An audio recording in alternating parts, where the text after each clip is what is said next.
Welcome to the Speak 30 Challenge, day 6. This one is called Not Through Me. I have a few thoughts today on a academic conference that I watched online. Didn't really participate, but I watched online via Zoom over the last couple days. Now, this academic conference, I should point out, is one that consisted of what I'll call A-list academic celebrities. Much like Hollywood has its A-list and B-list celebrities, academia, the world of college and so forth, has its own celebrities. And this conference was made pretty much entirely up of people on that A-list, especially people who are on the forefront of the realm that I live in, which is free speech and academic freedom. I should point out that this isn't a conference that I would ever get invited to. I work at a regional state university, and I am at best a C-list adjacent, perhaps, academic. But it doesn't matter because the ideas that they were sharing are ideas that are on the forefront of my mind as I'm working through ideas on our own campus. So I want to share 3 ideas with you that came out of that conference. The first idea is that something is different.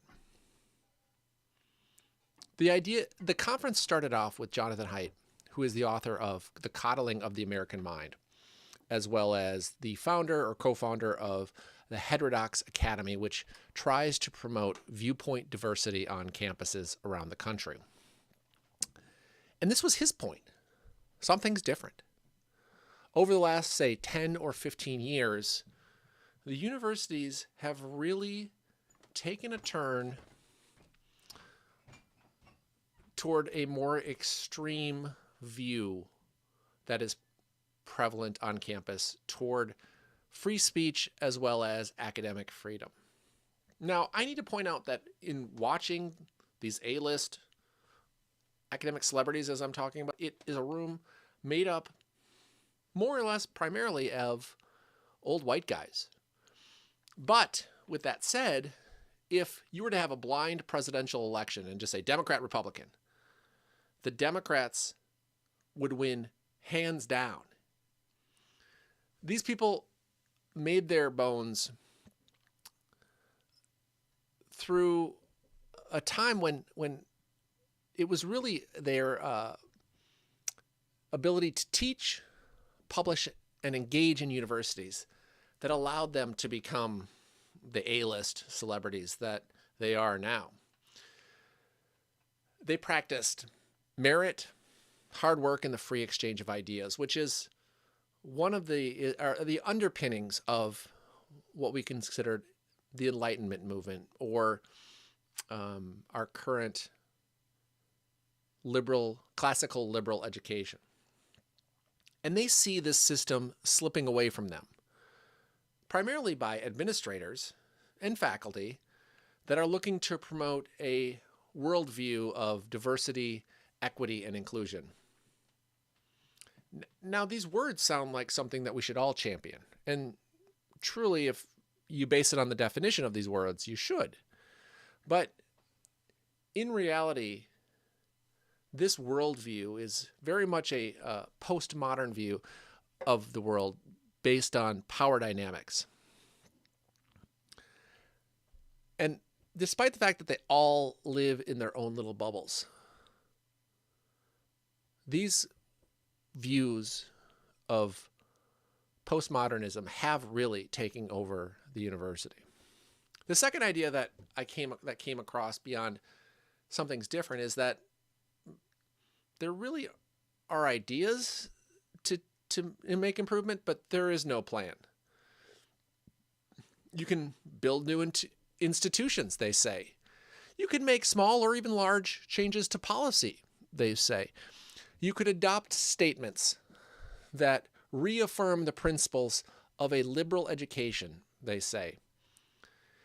It appears to me, if you look at what they're saying with these ideas, that it is just a bunch of people shouting into the void. At some point, all of the people in this room are going to get too old and have to give up this fight for free speech. And who's left? The younger generation has been in this system since the beginning. So they don't have the people who saw how the system worked before the system is what it is now. It's very troubling. This idea of postmodernism, it's essentialism. It's not new in world history. It is the idea, it is the most prevalent idea of what was around prior to the Enlightenment. It's also very prevalent in the world now. There was a great point made at this conference that this is not a left or right situation. This is a liberal versus illiberal. This is authoritarian versus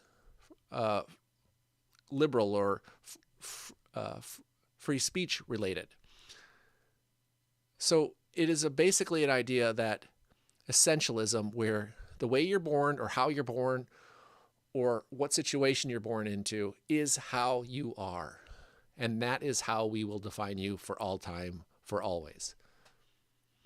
The idea of enlightenment thinking is a very fragile concept that in the university system, at least, we are on the cusp of losing.